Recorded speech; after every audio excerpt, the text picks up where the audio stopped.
गुरुभ्यो नमः हरिः ओम गुरुब्रह्मा गुरुविष्णु गुरुदेवो महेश्वरः गुरुसाक्षात् परब्रह्म तस्मै श्री गुरुवे नमः। उग्रं वीरं महाविष्णुं ज्वलन्तं सर्वतोमुखं नृसिंहवेषणं भद्रं मृत्युमृत्यो नमाम्यहं। ಸಮಸ್ತ ವೀಕ್ಷಕರಿಗೆ ಸ್ವಾಗತವನ್ನು ಬೀರುತ್ತಾ ನಮ್ಮ ಆರಾಧ್ಯ ದೈವವಾಗಿರತಕ್ಕಂಥ ನರಸಿಂಹದೇವರು ಎಲ್ಲರಿಗೂ ಒಳ್ಳೆಯದನ್ನು ಮಾಡಿ ಅಂತ ಹೇಳಿ ಪ್ರಾರ್ಥನೆಯನ್ನು ಮಾಡುತ್ತಾ ಶ್ರಾವಣ ಮಾಸದ ಫಲಾಫಲಗಳು, ಶ್ರಾವಣ ಮಾಸದ ಲಗ್ನದಲ್ಲಿ ಬರ್ತಕ್ಕಂಥ ಫಲಾಫಲಗಳು ಏನಿದೆ ಅಂತ ಒಂದು ವಿಚಾರ ಮಾಡೋಣ ಬನ್ನಿ. ಶ್ರಾವಣ ಮಾಸ ವಿಶೇಷವಾಗಿ ಎಲ್ಲರೂ ವಿಷ್ಣುವಿನ ಆರಾಧನೆ ಮಾಡ್ತಾರೆ. ಇಲ್ಲೊಂದು ಗುಟ್ಟಿದೆ, ಏನು, ಸಮುದ್ರ ಮಂಥನ ಕಾಲದಲ್ಲಿ ಬಂದಂತ ಹಾಲಾಹಲವನ್ನ ಕುಡಿದು ಈ ಜಗತ್ತನ್ನ ರಕ್ಷಣೆ ಮಾಡಿದ್ದವರು ಪರಮೇಶ್ವರು, ಸಾಕ್ಷಾತ್ ಕೈಲಾಸವಾಸ ಸಾಂಬ ಸದಾಶಿವ. ಇದೇ ಶ್ರಾವಣ ಮಾಸದಲ್ಲೇ ಕೂಡ ಆ ಒಂದು ಘಟನೆ ನಡೆದಿದ್ದು, ಆ ಈಶ್ವರ ಕಾಲಾಹಲವನ್ನ ಕುಡಿದಿದ್ದು. ಈ ಶ್ರಾವಣ ಮಾಸದಲ್ಲೇ ಕೂಡ ಅಮರನಾಥ ಯಾತ್ರೆ, ಚಾರ್ಧಾಮ್ ಯಾತ್ರೆಗಳು, ವಿಶೇಷವಾಗಿ ಆ ಹಿಮದಿಂದ ಬರ್ತಕ್ಕಂಥ ಲಿಂಗ, ಆ ಅಮರನಾಥ ಯಾತ್ರೆ ಇದೇ ತಿಂಗಳಲ್ಲಿ ಕೂಡ ಶುರುವಾಗ್ತಕ್ಕಂಥದ್ದು. ವಿಷ್ಣುವಿನ ಆರಾಧನೆ ಜೊತೆಗೆ ಶಿವನನ್ನ ಆರಾಧನೆ ಮಾಡುವಲ್ಲಿ ಈ ಶ್ರಾವಣ ಮಾಸ ವಿಶೇಷವಾದ ಫಲಗಳನ್ನ ಕೊಡ್ತಾರೆ. ಈ ಶ್ರಾವಣ ಮಾಸದ ಶ್ರಾವಣ ಲಗ್ನದ ಮೇಷ ರಾಶಿಯವರಿಗೆ ಹೇಗಿದೆ ಫಲಾಫಲಗಳನ್ನು ನೋಡೋಣ ಬನ್ನಿ. ಮೊದಲು ಗ್ರಹಚಾರ ವಿಚಾರದಲ್ಲಿ ಯಾವ ಗ್ರಹ ಯಾವ ರಾಶಿಯಲ್ಲಿ ಸಂಚಾರ ಮಾಡ್ತಾ ಇದೆ ಎಂದು ತಿಳಿಯೋದಾಗಿ, ಬುಧ ಮತ್ತೆ ಗುರು ಸಿಂಹ ಮತ್ತೆ ಕನ್ಯಾ ರಾಶಿಯಲ್ಲಿ ಸಂಚಾರವನ್ನು ಮಾಡ್ತಾ ಇದ್ದಾರೆ. ಹಾಗೆ ಗುರು ವೃಷಭ ಮತ್ತೆ ಮಿಥುನ ರಾಶಿಯ ಪ್ರಭಾವವನ್ನು ಬೀರ್ತಾ ಇದ್ದಾರೆ. ಶನಿ ಮೀನರಾಶಿಯಲ್ಲಿ ಜನ್ಮಶನಿಯಾಗಿ ಮೀನರಾಶಿಯಲ್ಲಿ ಇದ್ದು ಕುಂಭರಾಶಿಯವರಿಗೆ ಪ್ರಭಾವವನ್ನು ಬೀರ್ತಾ ಇದ್ದಾರೆ. ಹಾಗಿದ್ರೆ ಈ ಗ್ರಹಚಾರ ಫಲದಲ್ಲಿ ನಿಮಗೆ ಮೇಷರಾಶಿಯವರಿಗೆ ಹೇಗಿದೆ ಫಲಾಫಲಗಳು ನೋಡೋಣದಾದ್ರೆ, ಈ ತಿಂಗಳು ನಿಮಗೆ ಮಿಶ್ರ ಫಲಗಳು ದೊರಕುತ್ತೆ. ಶನಿಯ ಪ್ರಭಾವದಿಂದ, ನಿಮ್ಮ ಮನೆಯ ಇಂದಿನ 12ನೇ ಮನೆಯಲ್ಲಿರೋದ್ರಿಂದ ಶನಿಯ ಪ್ರಭಾವದಿಂದ ಕೆಲಸದನ್ನ ನೀವು ಅತ್ಯಂತ ಶ್ರಮದಿಂದ ಮಾಡಬೇಕಾಗತ್ತೆ. ಒಂದು ಕೆಲಸನ ಎರಡೆರಡು ಸರಿ ಮಾಡಬೇಕಾಗತ್ತೆ. ಕೆಲಸದ ಸ್ಥಳಗಳಲ್ಲಿ ತುಂಬಾ ಒತ್ತಡಗಳು ಬರ್ತವೆ. ಶನಿ ಏನ್ ಮಾಡ್ತಾರಪ್ಪ, ಕರ್ಮಸ್ಥಾನಾಧಿಪತಿ ಶನಿ, ಮಾಡುವಂತಹ ಕೆಲಸಕ್ಕೆ ಅಧಿಪತಿ ಅವನೇ ಆಗಿರೋದ್ರಿಂದ ಸ್ವಲ್ಪ ಹೆಚ್ಚಿನ ಪರಿಶ್ರಮ, ಮನುಷ್ಯನಿಗೆ ಸ್ಟ್ರೆಸ್ ಜಾಸ್ತಿ ಆಗುತ್ತೆ, ಟೆನ್ಷನ್ ಜಾಸ್ತಿ ಆಗುತ್ತೆ. ಇವೆಲ್ಲವೂ ನೀವು ಈ ವೃತ್ತಿ ಜೀವನದಲ್ಲಿ ಪಡ್ಕೊಂತೀರ. ಯಾಕೆಂದ್ರೆ ಆ ಭಗವಂತ ನಿಮಗೆ ಆ ಫಲಗಳನ್ನು ನಿಮಗೆ ಆ ರೀತಿ. ಹಾಗಿದ್ರೆ ಏನ್ ಮಾಡಬೇಕು, ನೀವು ಮಾಡುವಂತ ಕೆಲಸವನ್ನೇ ಜಾಗರೂಕತೆಯಿಂದ ಅತ್ಯಂತ ಶ್ರದ್ಧೆಯಿಂದ ಮಾಡಿದ್ರೆ ಆ ಕೆಲಸ ವೃತ್ತಿ ಜೀವನ ಯಶಸ್ಸಾಗುತ್ತೆ. ಇದು ಕೂಡ ಸ್ವಂತ ಕೆಲಸ ಮಾಡ್ತಕ್ಕಂಥವ್ರು, ಸ್ವಂತ ಬಿಸ್ನೆಸ್ ಮಾಡ್ತಕ್ಕಂಥವ್ರು, ಅವರು ಕೂಡ ಒಂದಲ್ಲ ಎರಡು ಸಾರಿ ಯೋಚನೆ ಮಾಡಿ ಆ ಕೆಲಸವನ್ನು ಮಾಡೋದ್ರಿಂದ ವೃತ್ತಿಯಲ್ಲಿ ನೀವು ಯಶಸ್ಸನ್ನ ಪಡ್ಕೊಂತೀರ. ಮತ್ತೆ ಆರೋಗ್ಯ, ಸ್ವಲ್ಪ ಆರೋಗ್ಯ ನಿಮಗೆ ಚೆನ್ನಾಗಿದೆ, ಇಲ್ಲ ಅಂತಲ್ಲ, ಆದರೆ ಸ್ವಲ್ಪ ಆರೋಗ್ಯದ ಬಗ್ಗೆ ಕೂಡ ಗಮನ ವಹಿಸಿ. ಹೊಟ್ಟೆಗೆ ಸಂಬಂಧಪಟ್ಟಂತಹ ಒಂದು ರೋಗಗಳು ಮತ್ತೆ ಮೂಳೆಗೆ ಸಂಬಂಧಪಟ್ಟಂತಹ ಒಂದು ರೋಗಗಳು ನಿಮಗೆ ಬಾಧೆ ಪಡಿಸ್ತವೆ. ಹಾಗಾಗಿ ಆರೋಗ್ಯದ ಬಗ್ಗೆ ಸ್ವಲ್ಪ ಕಾಳಜಿಯನ್ನು ವಹಿಸಿ.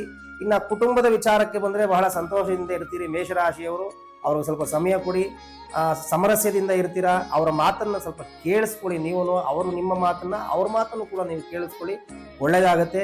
ಇನ್ನು ವಿದ್ಯಾರ್ಥಿಗಳಿಗೆ ಹೆಚ್ಚಿನ ಶ್ರಮ ಪಡಬೇಕಾಗುತ್ತೆ. ನೀವು ಒಂದಲ್ಲ ಎರಡು ಸಾರಿ ಪಾಠಗಳನ್ನಾಗಲಿ ಕೇಳಿಸ್ಕೊಂಡು ಮಾಡ್ತಕ್ಕಂಥ ಅಭ್ಯಾಸವನ್ನು ಮಾಡ್ಕೊಳ್ಳಿ. ಸ್ಪರ್ಧಾತ್ಮಕ ಪರೀಕ್ಷೆಗಳನ್ನು ಬರೀತಕ್ಕಂಥವರು ಸ್ವಲ್ಪ ಹೆಚ್ಚಿನ ಜಾಗರೂಕತೆಯಿಂದ ಅದನ್ನು ತಿಳ್ಕೊಂಡು ಮಾಡಿ, ಒಳ್ಳೆಯದಾಗುತ್ತೆ. ಹಾಗಿದ್ರೆ ಪರಿಹಾರ ಏನು ಅಂತಂದ್ರೆ, ಶಿವನಿಗೆ ಶ್ರಾವಣ ಮಾಸದಲ್ಲಿ ಈ ಮೇಷರಾಶಿಯವರು ಶಿವನಿಗೆ ಬಿಲ್ಪತ್ರೆಯನ್ನು ಸಮರ್ಪಣೆ ಮಾಡ್ತಕ್ಕಂಥದ್ದು, ಹಾಲನ್ನು ಸಮರ್ಪಣೆ ಮಾಡ್ತಕ್ಕಂಥದ್ದು ಮಾಡಿ, ಅದರಿಂದ ನಿಮಗೆ ಹೆಚ್ಚಿನ ಲಾಭ ಶುಭ ಸಿಗುತ್ತೆ. ವೃಷಭ ರಾಶಿಯವರಿಗೆ ಫಲಾಫಲಗಳು ಹೇಗಿದ್ದಾವೆ ನೋಡೋಣ ಬನ್ನಿ.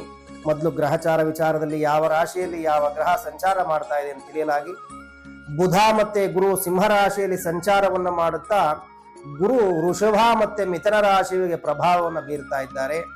ಶನಿ ಭಗವಂತ ಮೀನರಾಶಿಯಲ್ಲಿ ಸಂಚಾರವನ್ನು ಮಾಡಿ ಜನ್ಮಶನಿಯಾಗಿದ್ದು ಕುಂಭರಾಶಿಯವರಿಗೆ ಪ್ರಭಾವವನ್ನು ಬೀರ್ತಾ ಇದ್ದಾರೆ. ಹಾಗಿದ್ರೆ ಈ ಗ್ರಹಚಾರದ ಫಲಗಳಲ್ಲಿ ವೃಷಭ ರಾಶಿಯವರಿಗೆ ಹೇಗಿದೆ ಈ ತಿಂಗಳಲ್ಲಿ ಶ್ರಾವಣ ಮಾಸದಲ್ಲಿ ಅಂತ ನೋಡಲಾಗಿ, ಈ ತಿಂಗಳು ನಿಮಗೆ ಸ್ವಲ್ಪ ಮಿಶ್ರ ಫಲಗಳು, ಮಿಶ್ರ ಫಲಿತಾಂಶಗಳು ನಿಮಗೆ ಸಿಗುತ್ತೆ. ಎಲ್ಲಾ ವಿಚಾರದಲ್ಲೂ ಕೂಡ ಕೆಲಸದ ಸ್ಥಳಗಳಲ್ಲಿ ಹೆಚ್ಚಾದಂತಹ ಒತ್ತಡ ನಿಮ್ಮನ್ನ ಬಾಧೆ ಪಡುತ್ತೆ. ವೃತ್ತಿ ಜೀವನದಲ್ಲಿ ಸ್ವಂತ ಉದ್ಯಮ ಮಾಡ್ತಕ್ಕಂಥವ್ರಿಗೂ ಕೂಡ ಹೆಚ್ಚಿನ ಪರಿಶ್ರಮವನ್ನ ಪಡಬೇಕಾಗುತ್ತೆ. ಶ್ರಾವಣ ಮಾಸದಲ್ಲಿ ನೀವು ಸಹೋದ್ಯೋಗಿಗಳಿಂದ ಮತ್ತೆ ಮೇಲಾಧಿಕಾರಿಗಳಿಂದಲೂ ಕೂಡ ನಿಮಗೆ ಹೆಚ್ಚಿನ ಪರಿಶ್ರಮ, ಒತ್ತಡಗಳು ನಿಮಗೆ ಬರುತ್ತೆ. ಅಂದ್ರೆ ವೃತ್ತಿ ಜೀವನ ಅಥವಾ ಸ್ವಂತ ಬಿಸ್ನೆಸ್ ಮಾಡೋರು ಸ್ವಲ್ಪ ಒತ್ತಡದ ಜೀವನವನ್ನು ನೀವು ಮಾಡಬೇಕಾಗತ್ತೆ ವೃತ್ತಿಯಲ್ಲಿ. ಆರ್ಥಿಕವಾಗಿ ನೀವು ಸ್ವಲ್ಪ ಪ್ರಗತಿಯನ್ನ ಪಡ್ತೀರಾ, ಆರ್ಥಿಕವಾಗಿ ಸ್ವಲ್ಪ ಯಶಸ್ಸು ಕೂಡ ನಿಮಗೆ, ತಟಸ್ಥ ನೀತಿ ಇರುತ್ತೆ, ಏನು ತೊಂದರೆ ಇಲ್ಲ, ನಿಮಗೆ ಆರ್ಥಿಕವಾಗಿ ಸಬಲರಾಗಿರ್ತೀರ. ಜೊತೆಗೆ ನಿಮ್ಮ ಕುಟುಂಬದಲ್ಲಿ ಸ್ವಲ್ಪ ಭಿನ್ನಾಭಿಪ್ರಾಯಗಳು ಮೂಡಬಹುದು. ಅಂದರೆ ಮಾತಿಗೆ ಮಾತಾಡ್ತಕ್ಕಂಥದ್ದು, ಎದುರುತ್ರ ಕೊಡ್ತಕ್ಕಂಥದ್ದು ಮಾಡಕ್ಕೆ ಹೋಗ್ಬೇಡಿ. ತಾಳ್ಮೆಯಿಂದ ಸಂಯಮದಿಂದ ವರ್ತಿಸಿದ್ರೆ ಕುಟುಂಬದಲ್ಲಿ ಶಾಂತಿ ಇರುತ್ತೆ. ಇನ್ನು ಆರೋಗ್ಯದಲ್ಲಿ ಸ್ವಲ್ಪ ನಿಮಗೆ ಈ ತಿಂಗಳು ಮಿಥುನ ರಾಶಿಯಲ್ಲಿ ಗುರು ಸಂಚಾರ ಮತ್ತೆ ಶನಿ ಇರೋದ್ರಿಂದ ಸ್ವಲ್ಪ ಏರುಪೇರು ಇರುತ್ತೆ ಆರೋಗ್ಯದಲ್ಲಿ. ಅದರಿಂದ ನೀವು ಆರೋಗ್ಯದ ಕಡೆಗೆ ಹೆಚ್ಚು ಗಮನವನ್ನು ಕೊಡಿ ಮೇಷರಾಶಿಯವರು, ಶುಭವಾಗುತ್ತೆ. ಹಾಗಾದ್ರೆ ಪರಿಹಾರ ಏನು? ನೀವು ದಶರಥಕೃತ ಶನಿ ಸ್ತೋತ್ರ ಅಂತ ಇದೆ. ಇಲ್ಲ ಸ್ವಾಮಿ ನಮ್ಗೆ ಅಷ್ಟೊಂದು ಹೇಳಲಿಕ್ಕೆ ಬರೋದಿಲ್ಲ, ಆಗಲ್ಲ ಅಂತಂದ್ರೆ ಶನಿದೇವನಿಗೆ ತೈಲಾಭಿಷೇಕಕ್ಕೆ ಅಂದರೆ ಎಳ್ಳೆಣ್ಣೆಯನ್ನ ಕೊಡ್ತಕ್ಕಂಥದ್ದು ಅಭಿಷೇಕಕ್ಕೆ ಮಾಡಿ, ಶುಭವಾಗುತ್ತೆ. ಅದರಿಂದ ನಿಮಗೆ ಹೆಚ್ಚಿನ ಲಾಭ ನಿಮಗೆ ಸಿಗುತ್ತೆ. ವೇದ ಬ್ರಹ್ಮ ಶ್ರೀ ದೀಪಕ್ ಶರ್ಮಾ ಗುರೂಜಿ ಅವರು ಇದೇ ಆಗಸ್ಟ್ 18ರಂದು ರಾಮಲಿಂಗೇಶ್ವರ ದೇವಸ್ಥಾನ ಬಸ್ತಿಹಳ್ಳಿ ಹಾಗೂ ಅನಂತ ಪದ್ಮನಾಭ ದೇವಸ್ಥಾನ ರಾಮೇನಹಳ್ಳಿಗೆ 1 ದಿನದ ಧಾರ್ಮಿಕ ಪ್ರವಾಸ ಹಾಗೂ ಅಲ್ಲಿ ಮಹಾಮೃತ್ಯುಂಜಯ ಯಾಗವನ್ನ ಹಮ್ಮಿಕೊಂಡಿದ್ದಾರೆ. ಇಲ್ಲಿರುವ ಪುರಾತನ ಶಿವಾಲಯವು ಸ್ವತಃ ಶ್ರೀರಾಮಚಂದ್ರರು ಸ್ಥಾಪಿಸಿದ್ದು, ಈ ಕ್ಷೇತ್ರದ ದರ್ಶನದಿಂದ ಕುಟುಂಬದಲ್ಲಿರುವ ಸಂತಾನ ಸಮಸ್ಯೆ, ವಿವಾಹ ಸಮಸ್ಯೆ, ಹಣಕಾಸಿನ ಸಮಸ್ಯೆ ಹಾಗೂ ಆರೋಗ್ಯ ಸಮಸ್ಯೆಗಳೆಲ್ಲವೂ ಪರಿಹಾರವಾಗಲಿದೆ. ಗುರುಗಳ ಜೊತೆ ಈ ಕಾರ್ಯಕ್ರಮದಲ್ಲಿ ಭಾಗವಹಿಸಿ ದೇವರ ಕೃಪೆಗೆ ಪಾತ್ರರಾಗಿ. ಪ್ರವಾಸದ ಬಗ್ಗೆ ಹೆಚ್ಚಿನ ಮಾಹಿತಿ ಬೇಕಾದಲ್ಲಿ ಈ ನಂಬರ್ಗೆ ಕರೆ ಮಾಡಿ. ಈ ಶ್ರಾವಣ ಮಾಸದ ಶ್ರಾವಣ ಲಗ್ನದ ಮಿಥುನ ರಾಶಿಯವರಿಗೆ ಯಾವ ರೀತಿ ಫಲಾಫಲಗಳಿದ್ದಾವೆ ನೋಡೋಣ ಬನ್ನಿ. ಮೊದಲಿಗೆ ಗ್ರಹಚಾರ, ಯಾವ ಗ್ರಹ ಯಾವ ರಾಶಿಯಲ್ಲಿ ಸಂಚಾರ ಮಾಡ್ತಾ ಇದ್ದಾರೆ ಅಂತ ತಿಳಿಯೋಲಾಗಿ, ಬುಧ ಮತ್ತೆ ಗುರು ಸಿಂಹ ಮತ್ತೆ ಕನ್ಯಾ ರಾಶಿಯಲ್ಲಿ ಸಂಚಾರವಿದೆ. ಗುರು ವೃಷಭ ಮತ್ತೆ ಮಿಥುನ ರಾಶಿಯನ್ನ ಪ್ರಭಾವವನ್ನು ಬೀರ್ತಾರೆ. ಶನಿ ಭಗವಂತ ಜನ್ಮಶನಿಯಾಗಿ ಮೀನ ರಾಶಿಯಲ್ಲಿದ್ದು ಕುಂಭರಾಶಿಯವರಿಗೆ ಪ್ರಭಾವವನ್ನು ಬೀರ್ತಾ ಇದ್ದಾರೆ. ಹಾಗಿದ್ದರೆ ಈ ಪ್ರಭಾವದಿಂದ ಮಿಥುನ ರಾಶಿಯವರಿಗೆ ಈ ಶ್ರಾವಣ ಲಗ್ನದ ಫಲಾಫಲಗಳು ಹೇಗಿದ್ದಾವೆ ಎಂದು ನೋಡಲಾಗಿ, ಈ ತಿಂಗಳು ಸ್ವಲ್ಪ ನಿಮಗೆ ಮಿಶ್ರ ಫಲಗಳು ದೊರಕುತ್ತವೆ. ವೃತ್ತಿ, ಹಣಕಾಸು ಮತ್ತೆ ಕುಟುಂಬ ಜೀವನದಲ್ಲಿ ಸ್ವಲ್ಪ ಸವಾಲುಗಳನ್ನು ನೀವು ಎದುರಿಸಬೇಕಾಗತ್ತೆ.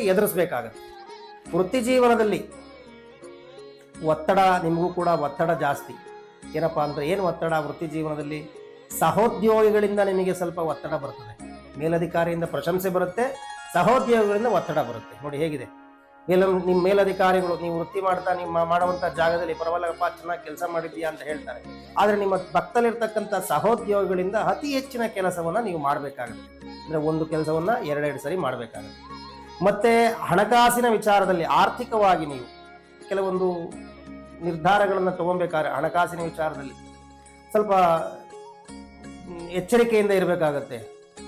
ಹಠಾತ್ತನೆ ನಿರ್ಧಾರಗಳು, ಯಾವುದಾದ್ರೂ ಹೂಡಿಕೆ ಮಾಡ್ತಕ್ಕಂಥದ್ದು, ಯಾವುದಾದ್ರೂ ಖರೀದಿ ಮಾಡ್ತಕ್ಕಂಥದ್ದು, ಅಥವಾ ಯಾರ ಸಾಲವನ್ನು ಕೊಡ್ತಕ್ಕಂಥದ್ದು ಎಲ್ಲವನ್ನ ಮಾಡಬೇಕು ಅಂದ್ರೆ ನೀವು ಹಠಾತ್ತಿನ ನಿರ್ಧಾರಗಳನ್ನು ತೆಗೆದುಕೊಳ್ಬೇಡಿ. ಒಂದಲ್ಲ 2 ಸಾರಿ ಯೋಚನೆ ಮಾಡಿ ಆ ಕೆಲಸ ಮಾಡಬಹುದಾ ಅಂತ ಹೇಳಿ ಯೋಚನೆ ಮಾಡಿ ತಗೊಳ್ಳಿ.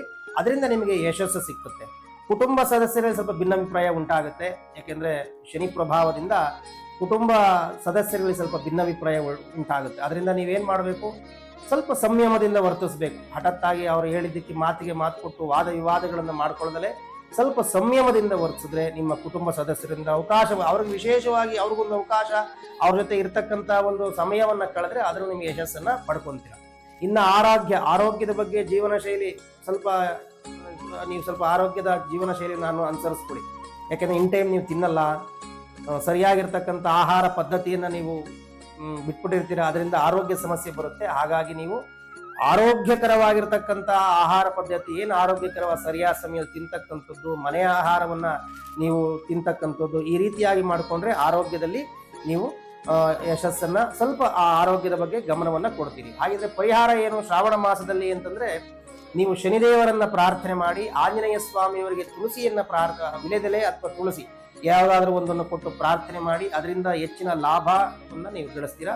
ಶುಭವಾಗಿ ಈ ಶ್ರಾವಣ ಮಾಸದ ಶ್ರಾವಣ ಲಗ್ನದ ಕರ್ಕಾಟಕ ರಾಶಿಯವರಿಗೆ ಹೇಗಿದೆ ಫಲಾಫಲಗಳು ನೋಡೋಣ ಬನ್ನಿ.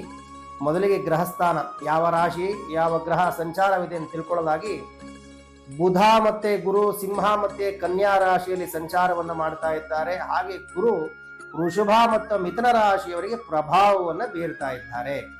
ಶನಿ ಭಗವಂತ ಮೀನ ರಾಶಿ ಜನ್ಮ ಶನಿಯಾಗಿದ್ದು ಕುಂಭರಾಶಿಯವರಿಗೆ ಪ್ರಭಾವವನ್ನು ಬೀರ್ತಾ ಇದ್ದಾರೆ. ಹಾಗಿದ್ರೆ ಈ ಗ್ರಹಸ್ಥಾನದಿಂದ ನಿಮಗೆ ಫಲಾಫಲಗಳನ್ನು ನೋಡೋದಾದ್ರೆ, ಈ ಶ್ರಾವಣ ಮಾಸದಲ್ಲಿ ಕರ್ಕಾಟಕ ರಾಶಿಯವರಿಗೆ ಎಲ್ಲವೂ ಸ್ವಲ್ಪ ಮಿಶ್ರ ಫಲಗಳು ಸಿಗುತ್ತೆ. ಒಳ್ಳೆಯದು, ಸಿಹಿ, ಕಹಿ, ಖಾರ ಎಲ್ಲವೂ ಸಿಗುತ್ತೆ ನಿಮಗೆ. ಅಂದರೆ ಜೀವನದಲ್ಲಿ ಎಲ್ಲವೂ ನಿಮಗೆ ಮಿಶ್ರ ಫಲಗಳು ಸಿಗುತ್ತೆ. ಈ ಗ್ರಹಸ್ಥಾನದಿಂದ, ಈ ಗ್ರಹಗಳ ಸಂಚಾರದಿಂದ ಆರ್ಥಿಕವಾಗಿ ಸ್ವಲ್ಪ ಒತ್ತಡಗಳು ನಿಮಗೆ ಜಾಸ್ತಿ ಆಗುತ್ತೆ. ಆರ್ಥಿಕವಾಗಿ ಒತ್ತಡಗಳು ಜಾಸ್ತಿ ಆಗುತ್ತೆ. ಕೌಟುಂಬಿಕವಾಗಿ ಸ್ವಲ್ಪ ಸಮಸ್ಯೆಗಳು ಕೂಡ ಉದ್ಭವ ಆಗುತ್ತೆ. ನಿಮಗೆ ತಾಳ್ಮೆ ಇದ್ದರೆ ಮಾತ್ರ ಈ ತಿಂಗಳು ನೀವು ಎಲ್ಲವನ್ನ ಜಯಿಸ್ತೀರ. ವೃತ್ತಿ ಜೀವನದಲ್ಲಿ ಮೊದಲು ವೃತ್ತಿ ಜೀವನವನ್ನು ನೋಡೋದಾದರೆ ಸ್ವಲ್ಪ ಏರಿಳಿತಗಳಿದ್ದಾವೆ. ಹೊಸ ಕೆಲಸಗಳನ್ನು ಯಾವುವು ನೀವು ಪ್ರಾರಂಭ ಮಾಡೋಕ್ಕೆ ಹೋಗಬೇಡಿ, ಅಥವಾ ಹೊಸ ಅವಕಾಶಗಳಿಗೆ ನೀವು ಹುಡುಕೊಂಡು ಹೋಗಕ್ಕೆ ಹೋಗಬೇಡಿ. ವೃತ್ತಿ ಜೀವನದಲ್ಲಿ ಇರೋವಂಥ ಕೆಲಸವನ್ನೇ ಶ್ರದ್ಧೆಯಿಂದ ಮಾಡಿ ಶುಭವಾಗುತ್ತೆ. ಹೊಸ ಅವಕಾಶಗಳು ನಿಮಗೆ ನಷ್ಟವನ್ನು ಕೊಡ್ತಾರೆ. ಹೊಸ ಉದ್ಯೋಗವನ್ನು ಹುಡುಕೊಂತ ಹೋದರೆ ನಿಮಗೆ ಅದರಿಂದ ನಿಮಗೆ ಪೂರಕವಾಗಿರ್ತಕ್ಕಂಥ ವಾತಾವರಣವಿಲ್ಲ. ಇನ್ನು ಸ್ವಂತ ಬಿಸ್ನೆಸ್ ಮಾಡ್ತಕ್ಕಂಥ ಬಿಸ್ನೆಸ್ನಲ್ಲೇ ಕಠಿಣವಾದ ಅಂದರೆ ಸ್ವಲ್ಪ ಹೆಚ್ಚಿನ ಎಫರ್ಟನ್ನು ಹಾಕಿ ನೀವು ಬಿಸ್ನೆಸ್ಸನ್ನು ಮಾಡಬೇಕಾಗತ್ತೆ. ಇದರಿಂದ ಒಳ್ಳೆಯದಾಗುತ್ತೆ. ಇಲ್ಲಾಂದರೆ ನೀವು ತಟಸ್ಥ ಮನೋಭಾವವನ್ನು ಹೊಂದಿಬಿಡ್ತೀರಾ. ಹುಷಾರಾಗಿದೆ. ಇನ್ನು ಆರ್ಥಿಕವಾಗಿ ಕೆಲವು ಸವಾಲುಗಳನ್ನು ನೀವು ಎದುರಿಸಬೇಕಾಗತ್ತೆ. ಏನು, ಇರೋವಂಥ ದುಡ್ಡನ್ನು ನೀವು ಉಳಿತಾಯದ ಕಡೆ ನೋಡಬೇಕಾಗತ್ತೆ. ಅನಗತ್ಯವಾದ ಖರ್ಚುಗಳು ಜಾಸ್ತಿ ಆಗುತ್ತೆ ನಿಮಗೆ ಈ ತಿಂಗಳಲ್ಲಿ. ಸುಮ್ಮನೆ ಇದ್ದಂಥ ಏನೋ ಬರುತ್ತೆ, ಖರ್ಚು ಮಾಡಬೇಕಾಗತ್ತೆ. ಇರ್ತಕ್ಕಂಥ ಹಣವನ್ನು ಸುಮ್ಮನೆ ಇರಲ್ಲ, ನೀವು ಎಲ್ಲಾದರೂ ಒಂದು ಕಡೆ ಹೂಡಿಕೆ ಮಾಡೋದಕ್ಕೂ ಅಥವಾ ಏನಕ್ಕೂ ಕೊಡೋಕೆ ಹೋಗ್ತೀರಾ, ತಗಲಾಕೊಂಡ್ಬಿಡ್ತೀರಾ. ಆರ್ಥಿಕವಾಗಿ ಅನಗತ್ಯವಾದ ಖರ್ಚುಗಳನ್ನು ನೀವು ಸ್ವಲ್ಪ ಕಂಟ್ರೋಲ್ ಮಾಡಿ. ಇದರಿಂದ ನಿಮಗೆ ಆರ್ಥಿಕವಾಗಿ ಒಳ್ಳೆಯದಾಗುತ್ತೆ.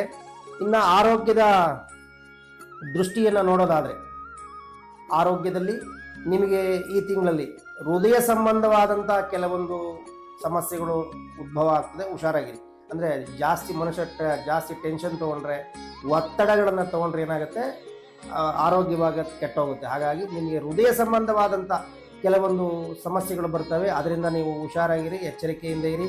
ಸ್ವಲ್ಪ ತಾಳ್ಮೆಯಿಂದ ಆರೋಗ್ಯ ಸಣ್ಣ ಪುಟ್ಟ ವಿಷಯ ಬಂದರೂ ಕೂಡ ವೈದ್ಯರನ್ನು ಸಂಪರ್ಕ ಮಾಡಿ ಒಳ್ಳೆಯದಾಗುತ್ತೆ. ಇನ್ನು ಕುಟುಂಬದಲ್ಲಿ ಸ್ವಲ್ಪ ಭಿನ್ನಾಭಿಪ್ರಾಯಗಳಿದೆ. ಅವರು ನಿಮ್ಮಲ್ಲಿ ಬಂಧು ಬಾಂಧವರಲ್ಲಿ, ಸ್ನೇಹಿತರಲ್ಲಿ ಎಲ್ಲದರಲ್ಲೂ ಕೂಡ ಸ್ವಲ್ಪ ನಿಮ್ಮ ಮೇಲೆ ಭಿನ್ನಾಭಿಪ್ರಾಯಗಳು ಮೂಡುವಂಥ ಒಂದು ಸನ್ನಿವೇಶ ಉದ್ಭವ ಆಗುತ್ತೆ.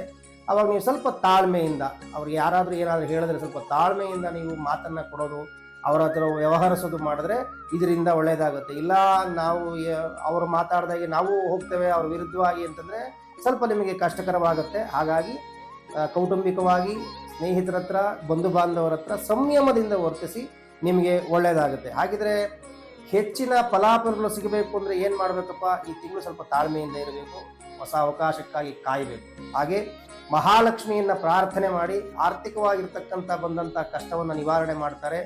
ಹೆಣ್ಣು ಮಕ್ಕಳಿಗೆ, ನಿಮ್ಮ ಸಹೋದರಿಯರಿಗೆ ಬಾಗಿನಗಳನ್ನು ಕೊಡ್ತಕ್ಕಂಥದ್ದು, ಇಂಥವೆಲ್ಲ ಮಾಡಿ ಆ ಲಕ್ಷ್ಮೀ ಕಟಾಕ್ಷವನ್ನು ಒಲಿಸ್ಕೊಳ್ಳಿ. ನಿಮಗೆ ಆರ್ಥಿಕವಾಗಿ ಸಬಲರಾಗ್ತದೆ. ಒಳ್ಳೆಯದಾಗಲಿ, ಶುಭವಾಗಿ.